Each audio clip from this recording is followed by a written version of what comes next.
right, guys, it's time to watch a movie. Let's go pick one.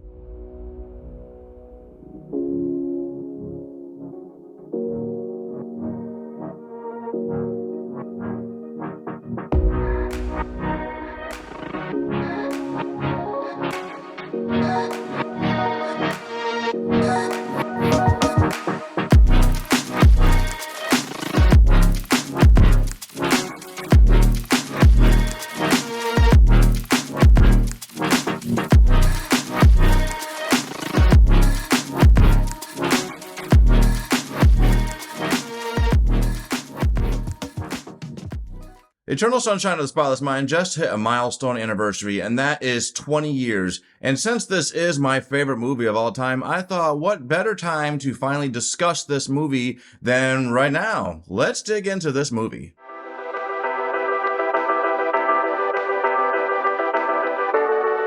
So this movie is directed by Michel Gondry, and it is based on a script from Charlie Kaufman. This movie stars Jim Carrey, Kate Winslet, Mark Ruffalo, Kirsten Dunst, Elijah Wood, and the late Tom Wilkinson. So what is it about? Jim Carrey stars as a man who is fresh out of a rocky relationship. Of course, he didn't realize just how rocky the relationship was until he went to apologize after a fight, only to discover his girl kissing another man named Patrick. And she didn't even know who he was. So what the hell is going on here? Well, it turns out that this girl, played by Kate Winslet, her name in the movie is Clementine, decided that she didn't want to remember this relationship anymore. And there was this guy named Dr. Mierzwiak who had an experimental procedure where he could erase your mind and just put you out of your pain. And that is what she decides to do in this movie. She does this, and that is why when Jim Carrey goes to apologize, she doesn't know who the hell he is. And obviously this very much bothers him. He is shocked. He is confused. He is hurt. And he decides, I think I'll do this as well. You know, this movie may be old, but this video is not. Let's fix this picture. This movie is trippy as it is meaningful, but if you stick with it, I promise you're going to find something worth sticking around for. This movie has a beautiful message, and it just has so much going for it. The acting in this movie is phenomenal. Jim Carrey did so well in this movie. He does very well with dramatic roles, even though he tends to be known as a comedian.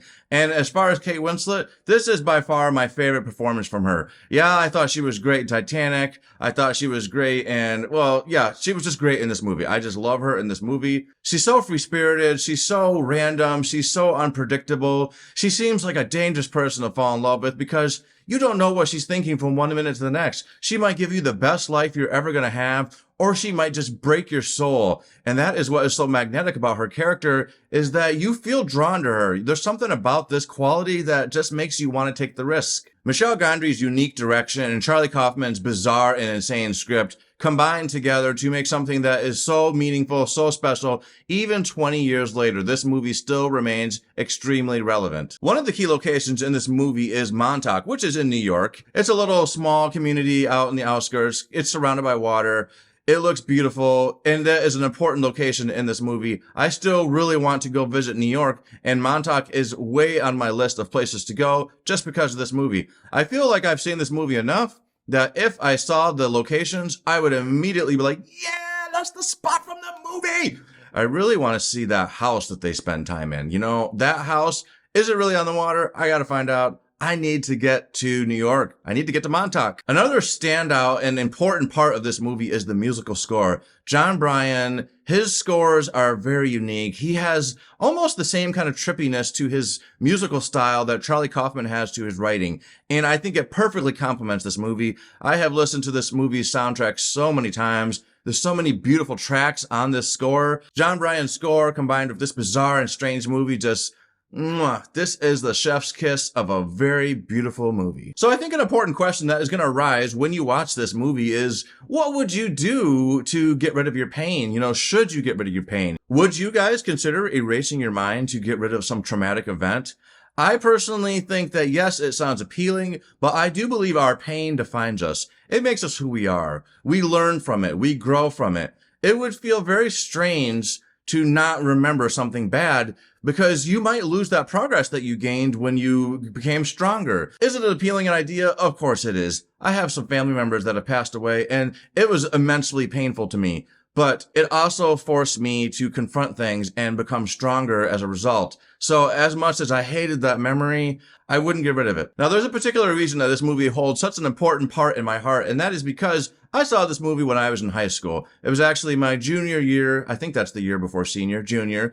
And man, I was going through some really dark times. I was so depressed. I was very unhappy. I felt lonely. I felt like the world had abandoned me. I started developing very bad tendencies. And this movie came around from the recommendation of one of my friends, actually. He told me about it and he let me borrow his DVD. I believe it was DVD. And I was like, okay, I'll check this out. And man, I just was so into it. It really helped save me. I feel like this movie helped save me. It helped pull me out of my rut because I was not looking good. It was looking really bad for me. And this movie, honestly, I think it saved my life. So have you seen this movie yet? If not, it is well past time you watch it. This movie has been out for 20 years. You don't have any excuses. It might be on a streaming platform. It is definitely available to rent. You need to pick this movie up. You need to watch it. You need to feel the beautiful emotions of this strange and wacky movie. And if you don't believe me, just ask Ariana Grande, who just named her new album after this movie because how much she loves this movie. There is your praise right there.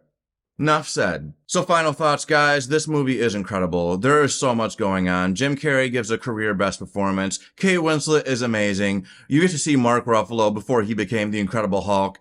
And he is great in this movie as well. The late Tom Wilkinson, I thought he was awesome. His character is responsible for coming up with this bizarre procedure and the catalyst of this entire movie. He goes around and he offers to help people get rid of their pain. It's a big business in the movie, and you can see why it would be so successful because people don't like pain. I read an interview recently where Jim Carrey said that he was in a dark place when he was filming this movie. And he said that the director, Michel Gondry, actually told him, don't get fixed. Stay with how you're feeling right now and use that in this movie. And I believe Jim Carrey was using that as a complaint about how Hollywood is broken and how much they care about their bottom line just to get the perfect shot. And yeah, I guess that is a little messed up, but at the same time, it gave us a fantastic performance. And his performance in this movie helped me in my life. So I appreciate you, Jim Carrey. I am sorry that you were going through a tough time, but I appreciate you. I appreciate everybody that was involved in making this fantastic and beautiful movie. For me, this movie is clearly my favorite movie of all time, and so the score is obvious. This movie is a 10, okay? I would never consider giving this movie anything less than a 10. If I was to alter my rating scale, I would even give this movie an 11. It's beautiful, it's majestic, it's about love, it's about hope, and there is just so many good performances in this movie. If you haven't seen it, you owe it to yourself to try this movie out, and that is my opinion. Have you seen this movie? Please put your thoughts on this movie in the comments. And if you liked this video, hit like, and if you want to see more reviews from me, please subscribe to this channel. And that's all I have to say. Later.